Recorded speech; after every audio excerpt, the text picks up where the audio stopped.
চৌদিশে বিজেপি মই যলৈকে গৈছো এই ঠাইতে আমাৰ মিত্ৰ দলক সকলো ভোটদাতা ৰাইজে আন্তৰিকতাৰে গ্ৰহণ কৰিছে আৰু ৰাইজে গভীৰভাৱে বিষয়টো বিবেচনা কৰিছে যে মোদী ডাঙৰীয়াৰ দৰে এগৰাকী সৎ নিষ্ঠাবান নেতাই যেতিয়া দেশক নেতৃত্ব দিব যোগ্যতাৰে দক্ষতাৰে দৃঢ়তাৰে কঠোৰ পৰিশ্ৰমৰ যোগেদি আৰু ভক্তিভাৱেৰে স্বাভাৱিকতে দেশ উন্নতিৰ পথত আগুৱাই যাব। যোৱা 10 বছৰত যিটো পৰিৱৰ্তন ৰাইজে প্ৰত্যক্ষ কৰিলে ৰাইজে ইয়াৰ পৰা লাভান্বিত হল। সেইকাৰণে উঠি অহা ছাত্ৰ ছাত্ৰী আমাৰ যুৱক যুৱতী পুৰুষ মহিলা বৃদ্ধ বৃদ্ধা বিধৱা দিব্যাংগ খেতিয়ক শ্ৰমিক বা শিক্ষক শিক্ষয়িত্ৰী হওক বা বৈজ্ঞানিক হওক বা সৰু ডাঙৰ ব্যৱসায় বাণিজ্যৰ সৈতে জড়িত থকা ব্যক্তি হওক মানে সমাজৰ সকলো শ্ৰেণী ৰাইজে আজি মোদী ডাঙৰীয়াৰ কাৰ্যকালত যোৱা 10 বছৰে যিখিনি তেখেতসকল লাভান্বিত হল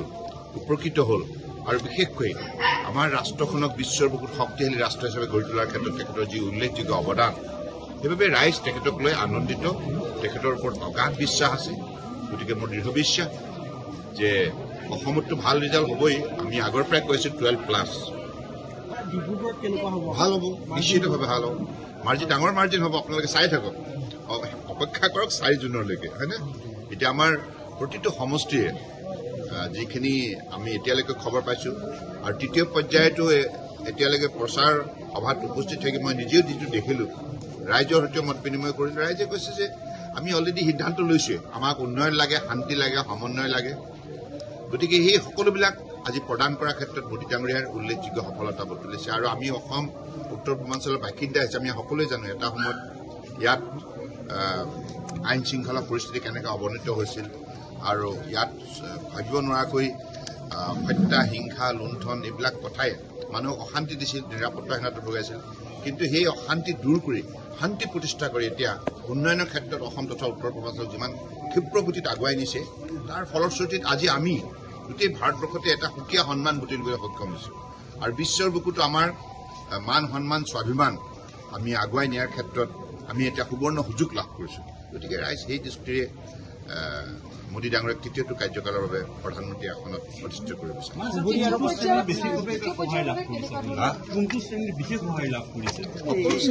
সকলো শ্ৰেণীৰ ৰাইজে উপকৃত হৈছে। আপুনি চাওক, দৰিদ্ৰ জনগণ, দৰিদ্ৰ সীমাৰেখাৰ তলত অৱস্থান কৰা 25 কোটি লোকক আজি সেই অৱস্থাৰ পৰা উদ্ধাৰ কৰি পেলাই টনকিয়াল কৰিলে, হয়নে? আৰ্থিকভাৱে সবল কৰি তুলিলে, সামাজিক মৰ্যাদা দিলে, সামাজিক ন্যায় দিলে, অৰ্থনৈতিক উন্নয়ন দিলে আৰু মৰ্যাদা সহকাৰে জীয়াই থকাৰ অধিকাৰ প্ৰদান কৰিলে। গতিকে সেইবাবে ৰাইজ সন্তুষ্ট হৈছে।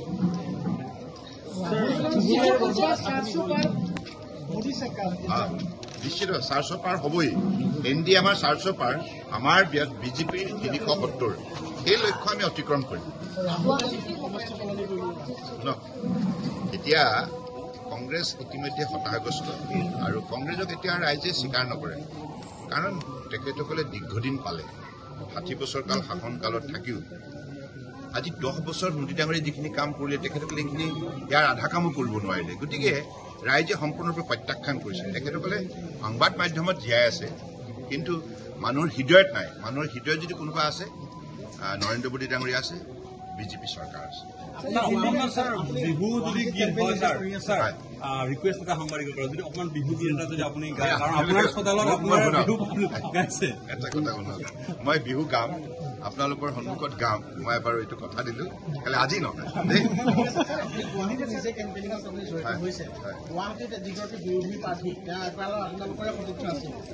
শুনক এটা কথা কংগ্ৰেছ দলটোক কোনো যুক্তিতে মানুহে গ্ৰহণ নকৰে কাৰণ তেখেতৰ পৰীক্ষা নিৰীক্ষা এই দলটোৰ পূৰ্বতে হৈ গৈছে